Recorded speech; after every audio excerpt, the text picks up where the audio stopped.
आणि त्या stress reduction system मध्ये असं केलंय की जर एक बॅलन्स शीट ठेवा, त्यामध्ये तुमचं जे आहे लायबिलिटी साईड आणि त्यामध्ये तुमचं ऍसेट, म्हणजे काय निगेटिव्ह साईड आणि पॉझिटिव्ह, आणि ते नोट करून ठेवा की अरे आज आपलं हे जे निगेटिव्ह स्ट्रेस हे जे आलं, तर त्यासाठी तर ते फील गुड काहीतरी ऍक्टिव्हिटी करा.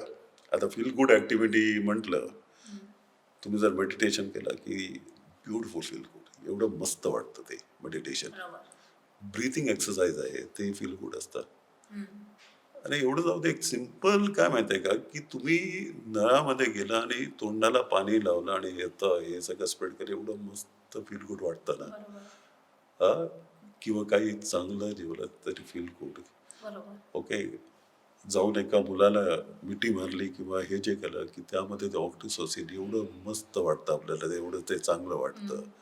किंवा काही कॉमेडी हे बघितलं, there are so many feel good. की आपण वॉक मध्ये गेला तर यामध्ये बघतोय ना, गार्डन मध्ये वॉक केलं आणि नेचर मध्ये आहे, किंवा मुलांना खेळत असताना आपण बघितलं किंवा काय ते, एवढी काय there are so many feel good.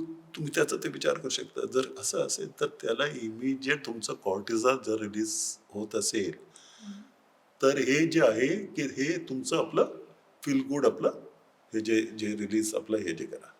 आणि यामध्ये एक आणखीन एक असं आहे की उगाच कॉर्टिसॉल रिलीज करू नका बॉडीमध्ये. आता उगाच का कॉर्टिसॉल रिलीज मी यामध्ये सांगतो. आता फार गोष्टी असं असतात, फार गोष्ट असं असतात की त्यामध्ये आपलं नियंत्रण नसतं, कंट्रोल असतं.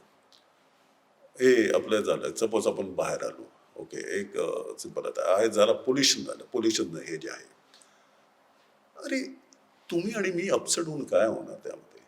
पोल्युशन कमी होईल का? आपण काय करू शकतो का त्याबद्दल? इथे कचरा पडलेला आहे, तिकडे ते आपल्या रस्त्यामध्ये काय बरोबर पोल्युशन झालं तर आपण काय करू शकतो? अरे मास्क घालून जाऊया. आता काय करायचं आपलं त्यामध्ये? उगाच त्यामध्ये कॉर्टिसॉल वाढून आपलं ब्लड प्रेशर वाढून त्यामध्ये अर्थ आहे का? ओके, काहीच आपण करू शकत नाही. किंवा आपण गेलं, आता जाताना ट्रॅफिक जाम झाली, तर ट्रॅफिक जाम झालं त्यासाठी आपण जर अपसेट झालो किंवा आपलं काय करू शकतो त्यामध्ये? जर अपसेट होतं तर आपण काय करतो की आपलंच ब्लड प्रेशर वाढवलं, आपल्या हार्टमध्ये आपण प्रेशर घेतलं, ओके, त्यामध्ये काय अर्थ आहे का?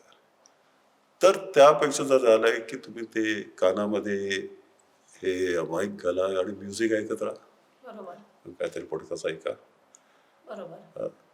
आणि असं म्हणजे किती सारी गोष्ट जी आहे की उगाच त्यामध्ये आपल्याला हे जे करून काहीच म्हणजे काहीच फायदा नाही. आणि यामध्ये एक व्हेरी इंटरेस्टिंग, मी तुम्हाला एक आपलं ब्युटिफुल स्टोरी, ते आपलं मी तुम्हाला हे जे करतोय ते दॅट वॉज म्हणजे एक्सलंट.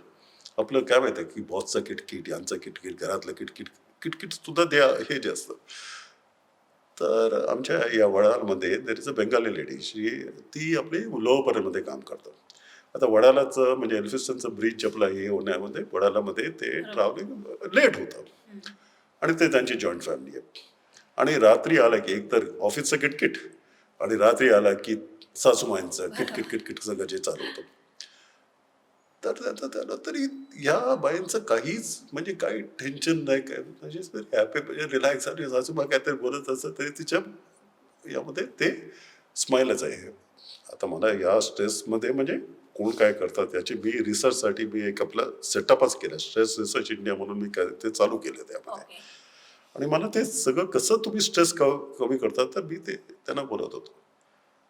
तर त्यांची हे होतं काय माहिती का की सासूबाईंनी किटकिट केली की मनात मी बोलतो तुमचं कर्म, तुमचं कर्म, तुमचं कर्म. म्हणजे म्हटलं काय, अरे मी किटकिट केलं, आता मी स्ट्रेस घेऊन माझा ब्लड प्रेशर वाढवण्याने आता जे करतात दॅट इज नॉट राईट. तिचं म्हणजे काय आहे की आपलं मी टेन्शन मधून येतं तरी आपण काय करणार, मी काही करू शकत नाही. तर मी मनात बोलतो तुमचं कर्म, जे काय होईल ते तुमचं कर्म बघितलं.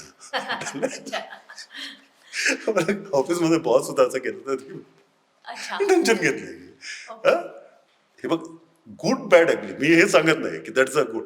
तरी काय माहिती आहे का, तिने काय डिसाईड केलं की आपल्यावर आपण टेन्शन किंवा स्ट्रेस घेणार नाही.